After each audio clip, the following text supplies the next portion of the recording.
As we've been saying all week, temperatures are dropping, winds picking up. We're going to see temperatures in the single digits over the weekend. With that cold weather comes safety concerns and maintenance. We spoke with the owner at All Weather Heating and Cooling about how you should maintain your heating and cooling system. Our Will Volk is live in the newsroom. And Will, what are some tips people need to know to stay warm? Well, Zana, he recommends setting your thermostat to 65 degrees and never turning it off. He says if you do turn it off, your house could suffer. He says turn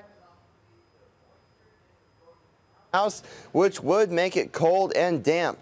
He also talked about routine maintenance on your heating and cooling system. He thinks it's important year-round, but especially during extreme weather. Part of that maintenance includes changing out your filter. The same attention that unit needs in the springtime, you have to repeat that same process for the fall months because that unit operates the same way year-round. So anything you do in the springtime to get that unit ready for the summer months, repeat that same process.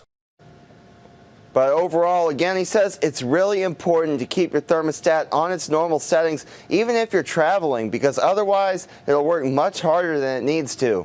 And that's just a good reminder, something you don't think about if you're not going to be home, but good tips. Thank you, Will. 5:04 now. Yesterday, crews started to treat roads ahead of this weekend's freezing temperatures from Grovetown, outside of Atlanta, and on the interstates. GDOT also advising for you to stay warm, stay home, and off the roads this morning. And in South Carolina, Governor McMaster has issued a state of emergency just a day after Governor Brian Kemp issued one for Georgia. State leaders are urging people to be prepared for the cold. There's a number of things people need to take into consideration. One is, even though we're not expecting really bad weather this weekend, but cold weather is to certainly be aware that that's out there. The governor also signed an executive order waiving commercial transportation regulations to allow certain vehicles to move around the state without adhering to height, width, and weight guidelines.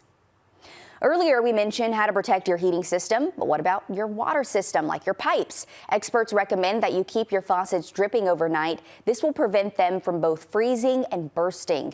Experts also say you should keep cabinets in your bathroom and sink open. This will allow the heat to keep them warm. Another option is wrapping pipes with cell foam.